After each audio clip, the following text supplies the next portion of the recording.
What up, yo?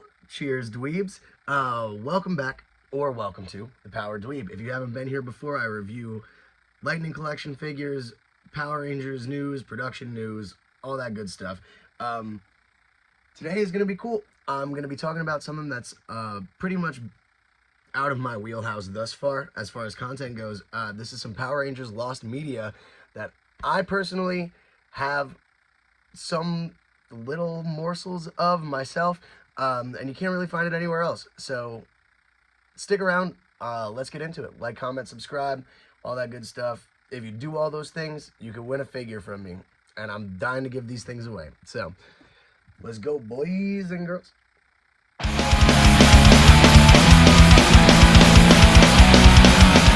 I've pretty much loved Power Rangers for as long as I can remember. Like, as soon as I landed on this planet, from wherever we come from, it feels like I was always being inundated with Power Rangers media from cousins, friends' older brothers, etc., playing with their figures, getting into it before I could really watch it. And I was born in '96, so I missed out on Mighty Morphin, I missed out on Zeo. The first real season that I actually watched, I missed out on Turbo. Some people will say that I didn't miss out on anything with that, but whatever. I started getting into it around In Space. I was 2, but I've been cursed with a high level of consciousness for a considerable amount of time. Hence, I am depressed. But, so yeah, In Space was my jam, dude. And Lost Galaxy was the first season that I clearly remember the rollout for. I was so excited. I was like, finally, a season I know about. I'm going to get to watch every single episode. I'm not going to miss a thing. I was about that action, boy. I was trained to go for Power Rangers Lost Galaxy. And so, yeah, it's summer 1999. My parents planned to take my sister and I to Sesame Place in Pennsylvania. So we go, we stay the night. Next morning, my mom wakes us up, and they're like, all right, we got to go. I'm like, where? And she's like, Lancaster. If you don't know about Pennsylvania, Lancaster is not close to Sesame Place. They're not next to each other. You pass one on the way to the other, but I thought the plan was just Sesame Place and then home. Not the case. Loads us up into the car, drives us through Amish country, not telling us anything. So all I just see is farmland, all I smell is poop, and all I feel is confused. And so then we roll up into a Walmart parking lot. I could not believe my eyes, my friends, when I saw what I saw. We had just rolled up to the now forgotten, completely wiped from the internet. I could not find anything about this image-wise. No, I'll get into it. I found some stuff. The Lost Galaxy Intergalactic Encounter Tour. It was incredible. Incredible. Set world records, won awards, completely gone. Completely gone from the internet. I've managed to find, in my hunting to make a video about this, a couple of archived articles from local news databases at the time. My mom can't remember how she heard of this thing. She doesn't remember where it was advertised, all that. Like, there is almost no trace of this except for 2-3 articles that I managed to find I'm going to share with you here. But so I'm just going to give you a brief rundown on what exactly this tour was and what led up to it and what it accomplished, and then I'll show you, quite literally, I have personally some of the last remaining images of this tour that exist as far as the internet is concerned. So stick around. I'm about to geek out, boy. I'm about to go off. So I'm assuming we all know about Power Rangers history, but if not, it's pretty well known in the fandom that by the late 90s, it was starting to decline. It was no longer the cultural phenomenon that it was with Mighty Morphin. They were clinging on to it. It was not as big. Wasn't doing as many numbers either in viewership or in sales.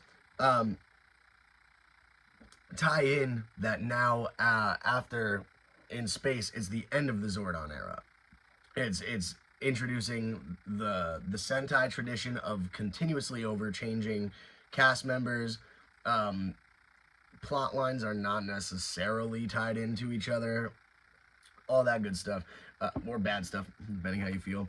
But yeah, 1999, basically after In Space, it's a make or break year. It's a make or break year for the franchise. I mean, it wasn't a clean break from the previous seasons. Like, we still had the Mega Voyager, not the Mega Voyager, I'm sorry. The Astro Mega Ship comes over into Lost Galaxy. I think that was just, to give kids something familiar. They didn't want to rip everything away. And then also, I don't want to give any spoilers, there's a Wicked Redemption arc in Lost Galaxy for a pretty important character from In Space. Astronema becomes a Pink Ranger. It's crazy, dude. Sorry if you didn't know about that, but so yeah, I don't know. That was like the most Wicked Redemption arc in franchise history, but we didn't get there yet. The season didn't start yet. It's a make or break year, and it was the beginning of like trying to figure out how to actually keep kids interested in the show if it's not familiar anymore. So they took it to George Leon, who was at the time head of marketing for Fox Family and Saban Entertainment at the time. And he looked at the problem of, oh, hey, how do we boost sales, get people interested in this new series, which it's essentially an entire reboot of the franchise at that point in time. People don't really acknowledge that Lost Galaxy is kind of a reboot of Power Rangers altogether.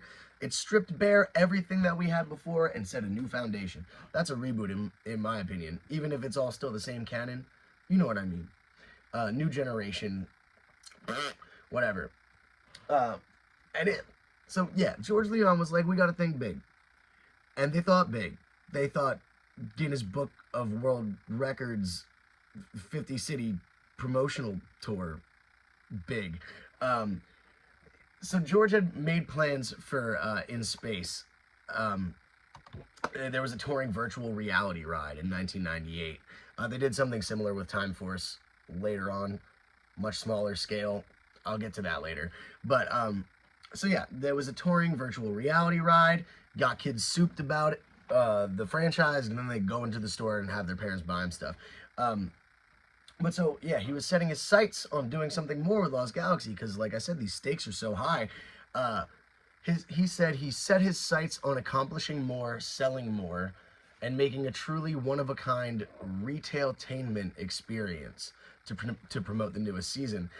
His plans included a meet and greet with the Red Ranger, free autographs, and the largest bounce house in the world at the time. So that's me. I'm pulling up into a Walmart parking lot, and I just see a giant bounce house with a bust of Leo on top of it, and Leo in the parking lot. So I thought he had to sign the sign it as Red Ranger, the guy who was there, because it's not Leo. It's not the actor who played Leo. But by the end, yeah, so the promotion kicked off in Miami, Florida. You'd think there'd be an article about this or some record. I reached out to Guinness Book of World Records every way I could. They don't keep an archive. I went back and I found the old editions of the Guinness Book of World Records from 1999, 2000, and 2001, and it's not in there. Kicks off with a giant ceremony and celebration from Guinness in Miami, Florida, where they're presented with the title of the world's largest inflatable structure. By the end of the tour's run, Lost Galaxy had a 10.7 rating, a 34 share of the boys 6 to 10 market's attention, which is having almost half. You had like 90% in the 90s, if I'm making a rough estimate. You dropped down, and now you're back up to almost half with a reboot. Good for you. And that's 4,000 plus guests per weekend, entirely free. And the pictures with the Rangers, the picture with the Ranger, and the signed photo, also entirely free. The tour was tied in conjunction with a sweepstakes on Fox Kids. Fox Kid Fox Kids. I tracked down this spread. I'll show you. It's from Fox Kids magazine. For some reason, the only thing I could find for this, it was a Russian website selling posters. And for some reason, they're selling a print of it. I don't care. I'm just happy I could show it to you. So here's page 1. Slide on over to page 2.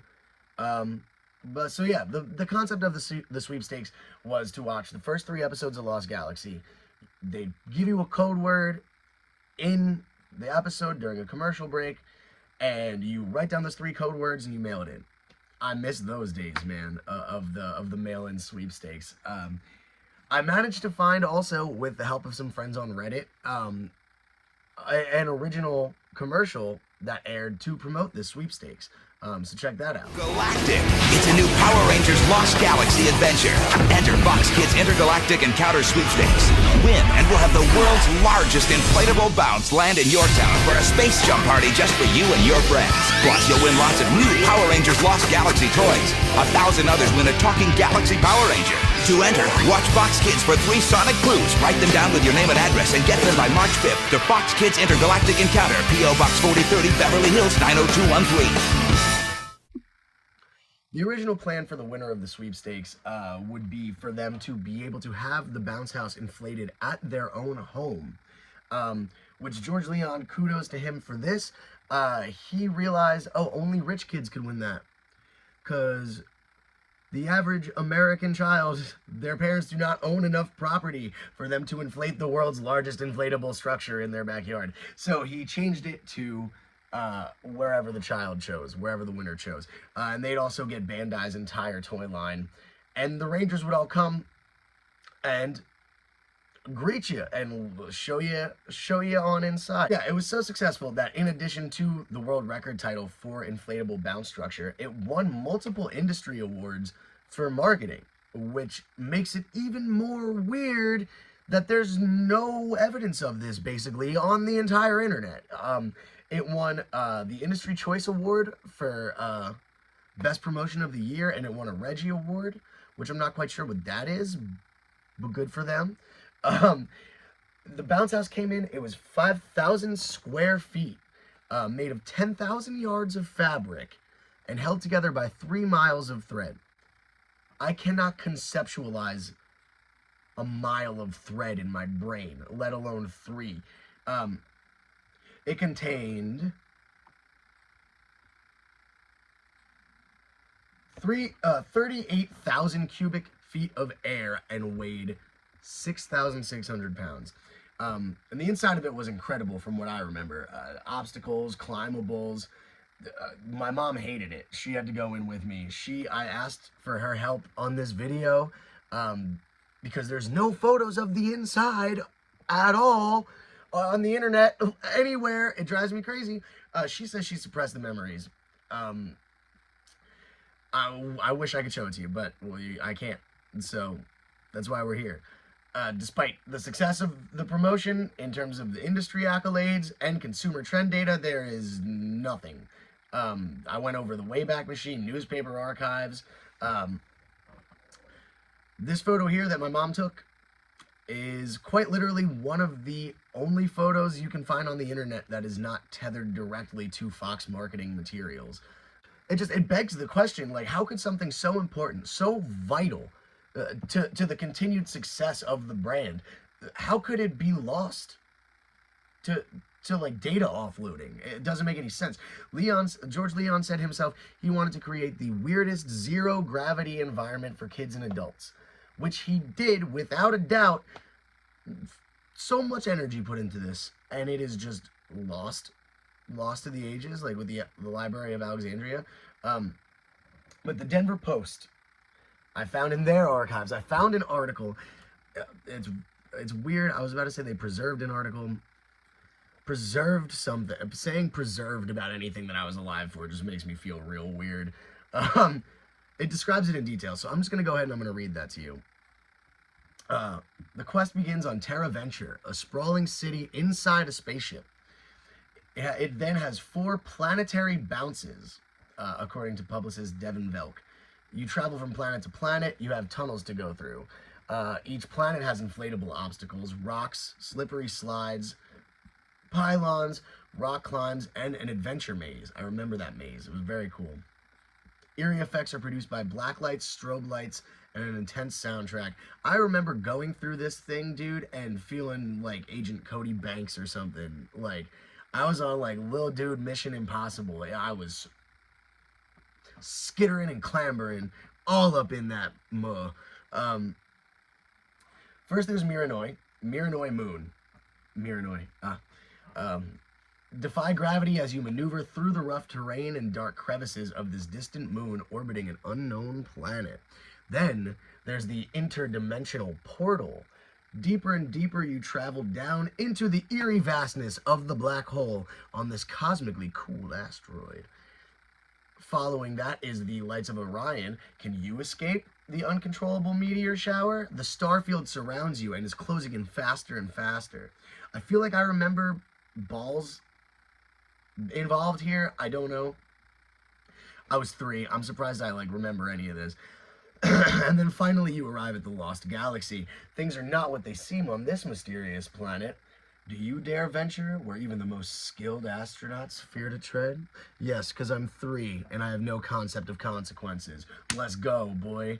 Yeah, I remember flashes of all this. My mom claims she suppressed it because it showed her how out of shape she was at the time. But yeah, this is pretty much where the trail goes cold. I have these photos here of me with the Red Ranger.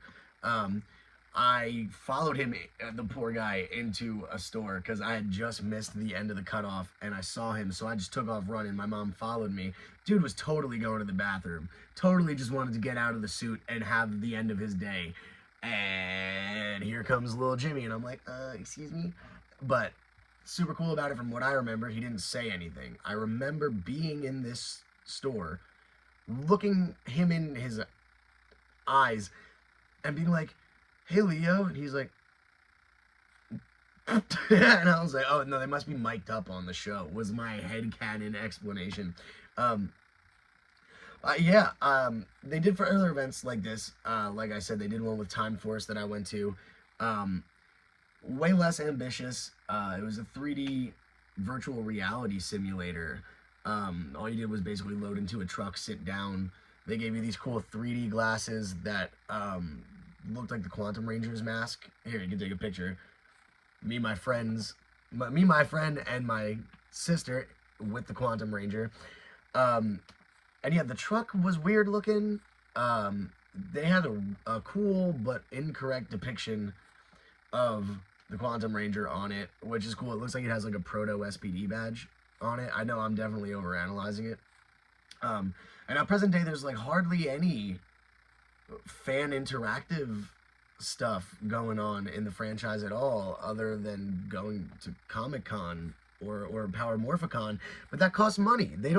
I haven't seen any real Power Ranger fan service that's free from the company. Hopefully that will change moving forward.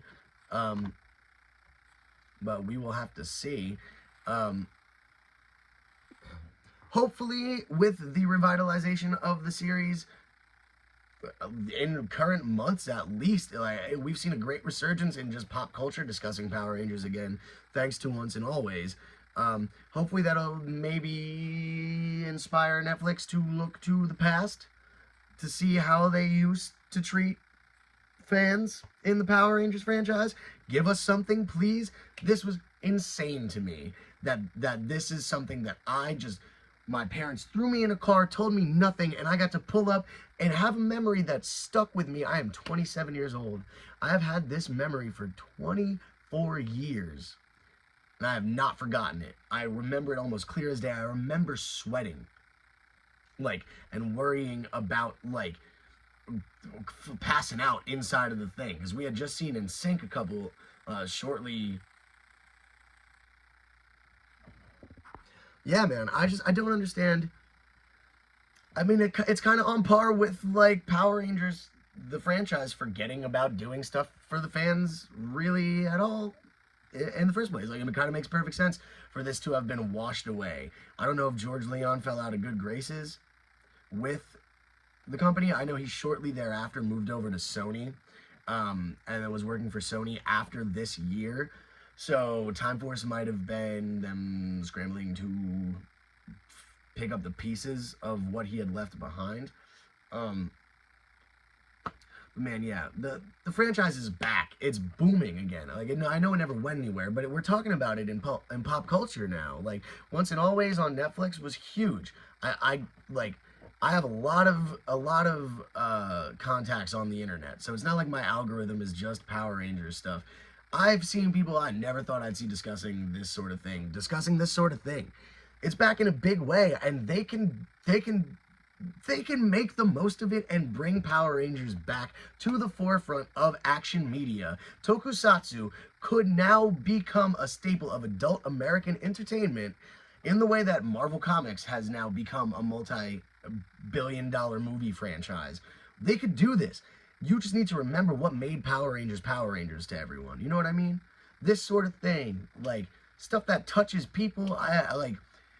This wouldn't have the same effect on me now as a grown man, but at 3 years old, dude, even I could have been 10 and I would have been losing my mind.